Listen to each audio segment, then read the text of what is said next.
Hello chaps, Harry Badger here. In this video we'll be doing a review of the G&G SMC-9 gas blowback submachine carbine.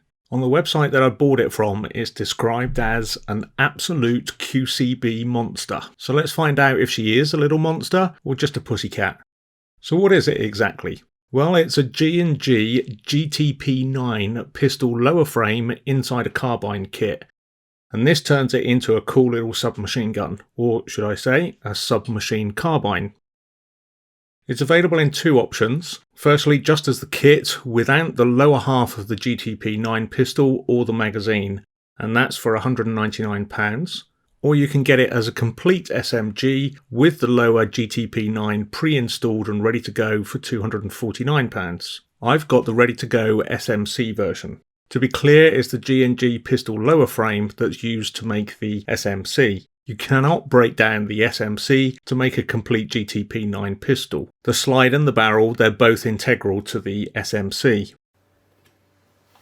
I got a free G&G baseball cap with my order, which was a nice surprise. I also got some extra mags and a speed loader assist gadget.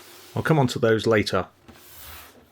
On the back you can see the different magazine options. Short, extended and a drum mag. I'm quite partial to a bit of drum mag action, so I might have a look at getting one of those.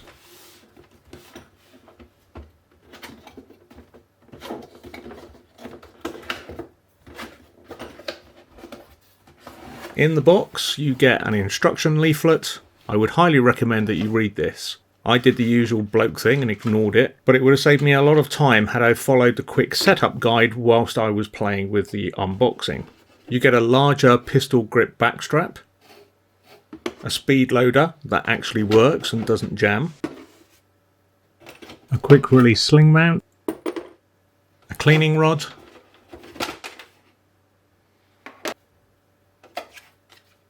an extended 50 round green gas magazine, and finally the SMC-9 itself. Let's get all of this out of the way and take a closer look. First impression was really good. She's a sturdy 1.5 kilos, CNC alloy handguard, and the rest of the body is mostly polymer. When you pull the charging handle back, one of the port covers will flip open. You can actually configure which one of the two ports will open when you pull the charging handle. By default it's the off side, but you can change this to the near side if you prefer. The stock folds away at the push of a button. This makes it super easy to transport. I wouldn't fire or run with it with the stock folded, as the port always pops open when you fire it. This is the fire selector. Push it on the near side for full auto and then push it on the other side for semi.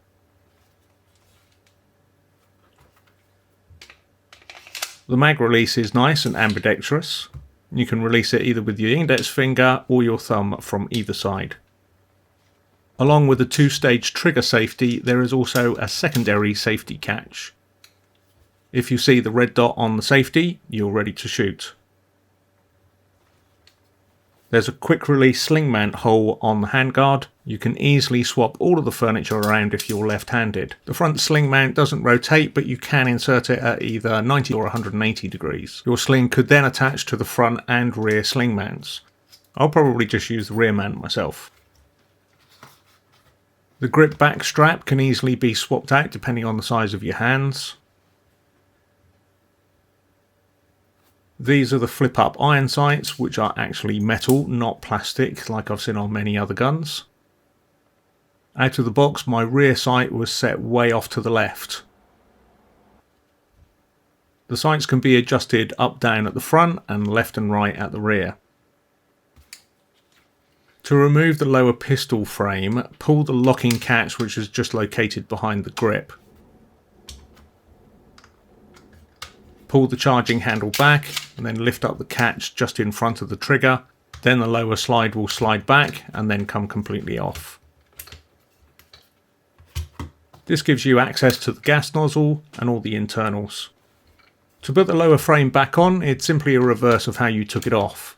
Carefully line up the lower frame, pull up the catch just in front of the trigger and slide it forward. Then put the locking catch back in place.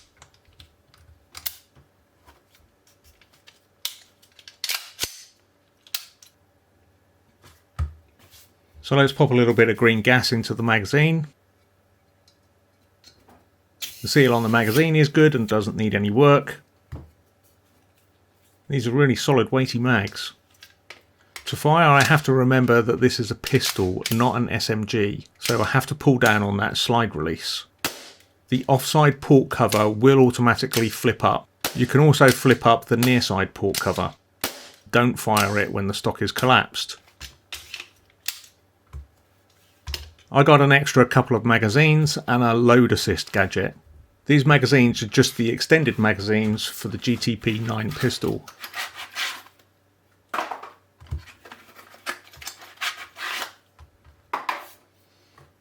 So this gives me a total of 3 mags or 150 rounds before I have to bomb up again. This is the loader assist. Now you can fanny around with pulling down the magazine follower with your thumbnail to load those BBs. But as always, it's a bit fiddly. There is no wider gap further down the follower like you'll see on some pistol magazines. This is the little gadget, which is made of plastic, but it's so well made you could easily mistake it for CNC'd metal. It simply slides over the end of the magazine and pulls the follower all the way down. You could probably do this with gloves on. Holding the magazine almost upright, simply pop the BBs in until it's full. Simple as that. All neat and hassle free. And then slide the gadget off. On the bottom of the pistol grip there is the hop up adjustment key. I can see the risk of this falling out and being lost if you're not careful. This hop up key is inserted into the end of the barrel for the hop. I'll admit I've never seen one like this before. A video from G&G shows that it's a compressed spring that's moving the hop onto the BB. Do make sure that you wear eye protection, as I guess there's a temptation to look down the barrel. Turn it anti-clockwise to add hop and clockwise to remove hop. Onto the Chrono. For consistency I tend to use 0.2 BBs with green gas. The average was 282 feet per second. The volume is about 93 decibels, which is about average. On full auto, it can spit BBs out at around 19 per second. And just for a bit of fun, here's the full auto in slow motion.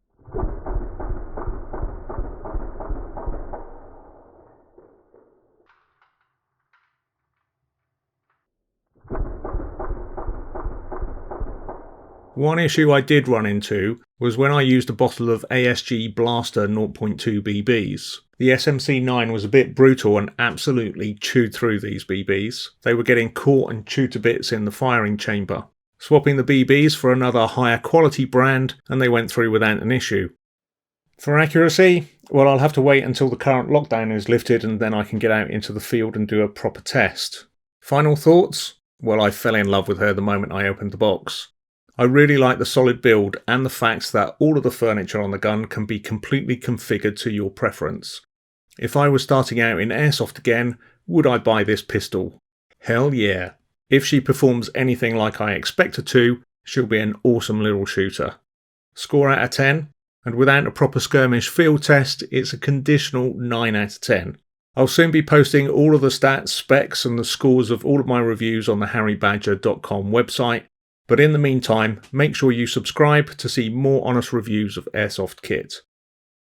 This is Harry Badger, signing off.